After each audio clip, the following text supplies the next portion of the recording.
Right Mangalagiri court Kommineni Srinivas కేసులోనైతే present అయితే తీర్పు ఇచ్చింది. దీంట్లో 14 రోజులు కూడా రిమాండ్ విధించింది కొమ్మినేని శ్రీనివాస్ కి. అయితే అమరావతి మహిళలను ఉద్దేశించి అనుచిత వ్యాఖ్యలు చేసినందుకు గాను కొమ్మినేని శ్రీనివాస్ నిన్న అరెస్టు చేయడం జరిగింది. అయితే ఇవాళ మంగళగిరి కోర్టులోనైతే హాజరుపరిచారు. హాజరుపరిచిన అనంతరం విచారణ జరిగిన తర్వాత కూడా 14 రోజులు రిమాండ్ విధిస్తూ కూడా ఇప్పుడు మంగళగిరి కోర్టు తీర్పునిచ్చింది. అసలు దీనికి సంబంధించి ఎటువంటి వాదనలు వినిపించారనేది కూడా మా ప్రతినిధి కిరణ్ అడిగి తెలుసుకుందాం. కిరణ్, ఈ 14 రోజుల రిమాండ్ తీర్పు విషయంలో అసలు ముందుగా ఎటువంటి వాదనలు కొనసాగాయి?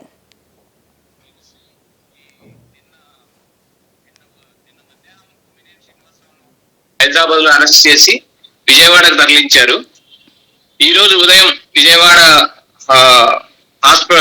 గవర్నమెంట్ హాస్పిటల్ తరలించి ఆయనకు వైద్య పరీక్షలు చేయించారు. వైద్య పరీక్షలు చేయించిన అనంతరం ఆయన మంగళగిరి కోర్టుకు హాజరుపరిచారు. కోర్టులో కొమ్మినేని శ్రీనివాసరావు తరపున లాయరు, గవర్నమెంట్ తరపున పీపీ వాదోపవాదాలు జరిగాయి. వాదోపవాదాలు జరిగిన తర్వాత మంగళగిరి కోర్టు జడ్జి 14 రోజులు కొమ్మినేని శ్రీనివాసరావుకు రిమాండ్ విధించారు. రేణుశ్రీ రైట్. అంటే ఈ 14 రోజులు కూడా విచారణలో ఉన్నారు కొమ్మినేని శ్రీనివాసరావు. అయితే ఎటువంటి క్వశ్చన్స్ సంధించనున్నట్లుగా మనం భావించవచ్చు కిరణ్? మంగళగిరి పోలీసులు నెక్స్ట్ స్టెప్ ఏంటి అని మనం పరిశీలించినప్పుడు రిమాండ్ లో నుంచి విచారణకు పోలీసులు విచారణ అడుగుతారు. విచారణ పిటిషన్ పోలీసులు వేసే అవకాశం ఉంది. రేణుశ్రీ రైట్. ఇప్పుడు thanks for the details Kiran.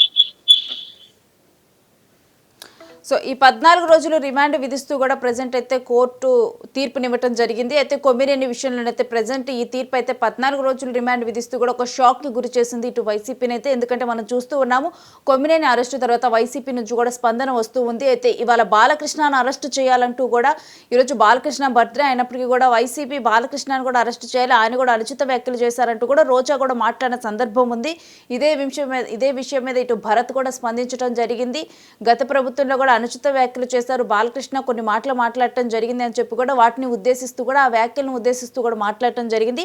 అయితే వీటన్నిటి నేపథ్యంలో నిన్న A2గా ఉన్న కొమ్మినేని శ్రీనివాస్ని అరెస్ట్ చేయడం జరిగింది. అయితే A1గా ఉన్న కృష్ణరాజు అయితే ప్రజెంట్ పరారీలో ఉన్నారు. ఇంకా ఆయన ఆచూకీ లభ్యం కాలేదు.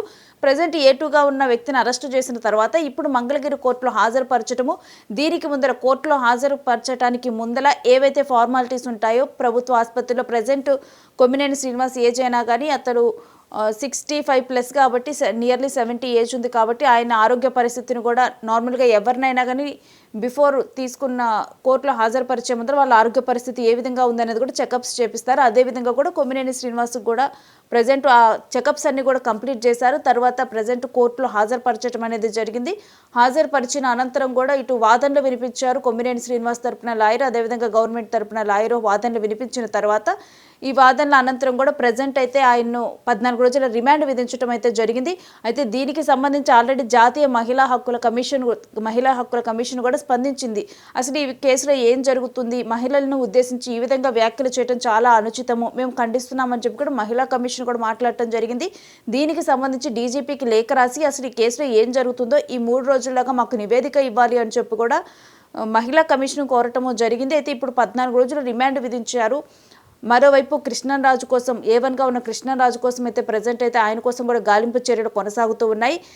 వీటన్నిటి నేపథ్యంలో ఇప్పుడు 14 రోజుల రిమాండ్ అంశం కూడా ఒక షాక్కి గురిచేసే అంశం.